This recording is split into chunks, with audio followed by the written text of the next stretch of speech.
Welcome back to my channel!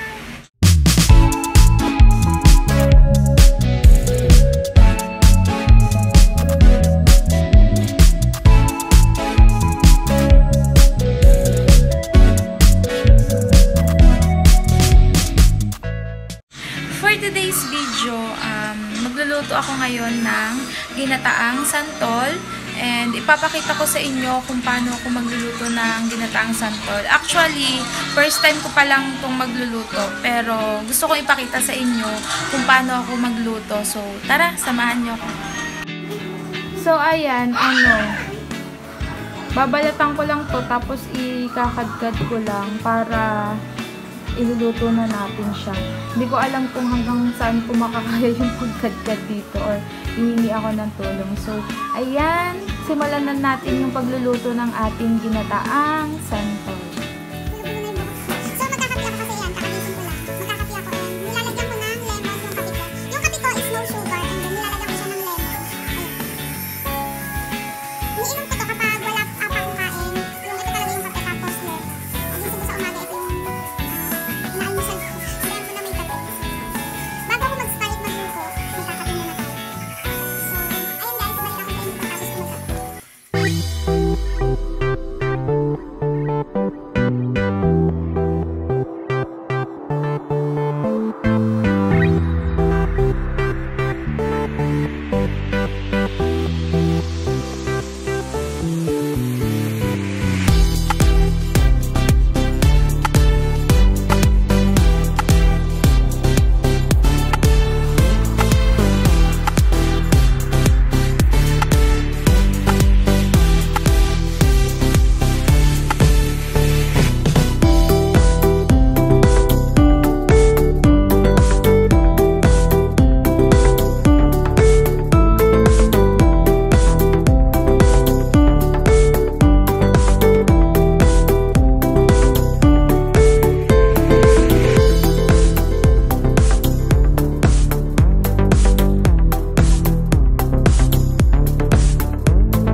So, ayan, hindi ko na to kinuha yung iba kasi,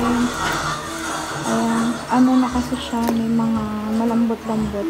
Gusto ko kasi yung matigas lang. So, ayan, kinuha ko yung mga medyo matitigas lang. At ang dami ko rin nakadgad, guys. Ang dami nito.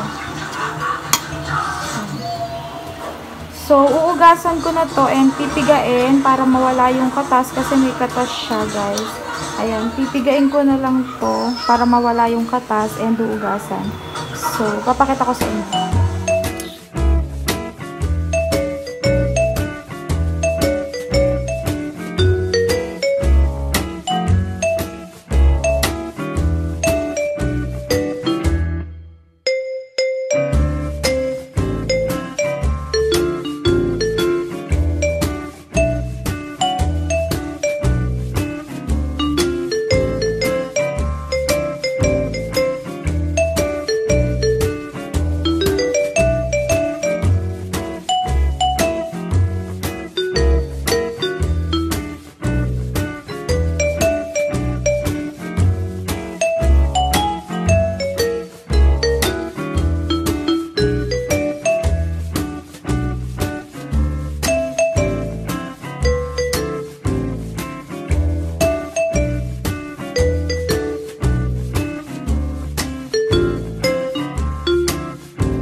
Ito yung mga kailangan natin, bawang, sibuyas, luya, bagoong alamang, kailangan din natin yan, and giniling. Tapos coco mama, dalawa yung ginamit ko dyan guys na gata. So asin and pepper. Tapos yung ating kinadkad na santol. So, ayun guys, simulan na natin na magluto ng ginataang santol. Painitin muna natin yung kawali bago tayo maglagay ng mantika.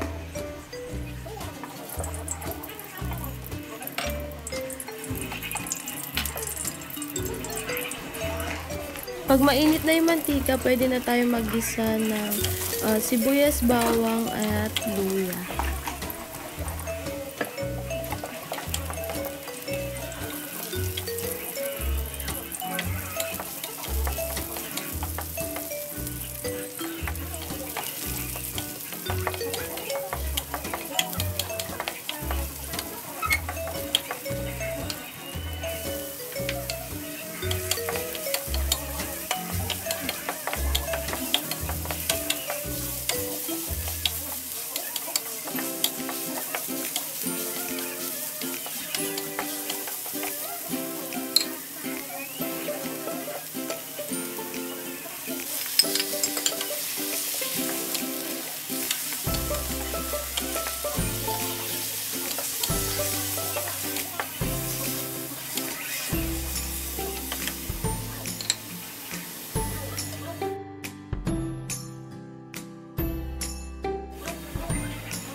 Lalagyan ko lang siya ng isang basong tubig para maluto yung ating santol.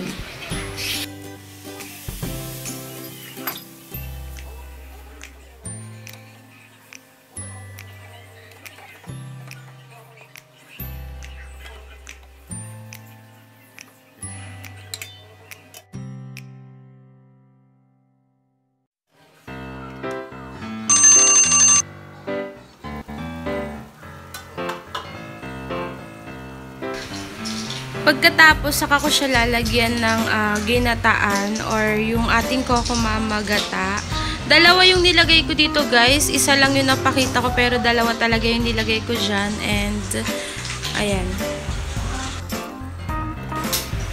Tapos dahan-dahan lang natin siyang haluin. And, para kumapit na yung gata sa ating santol.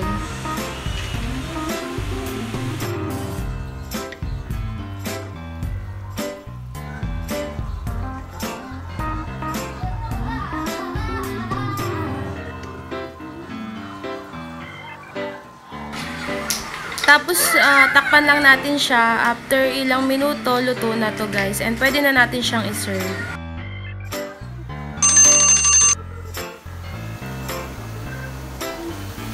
Ayan, luto na yung ating ginataang santol. And natuyuan na rin siya ng konti.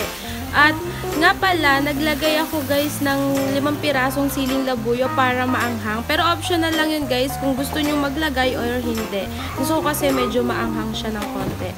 And so ayun nga guys, ipi-plating ko na to and ipapakita ko sa inyo yung aking ginataang santol version. Thank you! We just got to keep it rolling. There's no time to be wasting. I'd just rather move it along. Got both feet but in different waters. I need space more than orders. I'd just rather move it along. I know. So, ayan, titikman na natin yung ating ginataang santol. Naganda na ako dito ng kanin. And yung ating ginataang santol. So, titikman ko siya. Wala munang rice.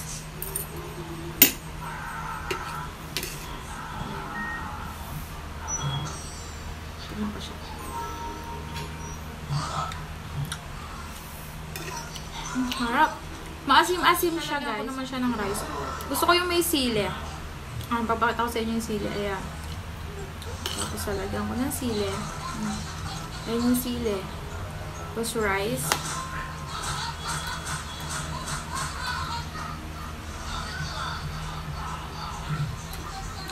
Ang anghang yung sili. Ang sarap. Napapadami ka ng kain dito, guys.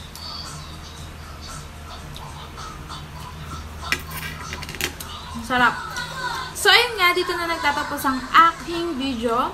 Kung magugustuhan nyo or kung nagustuhan nyo, huwag nyong kalilimutang mag-like, comment, share, ring the bell, at higit sa lahat na mag-subscribe. See you on my next video. Bye-bye!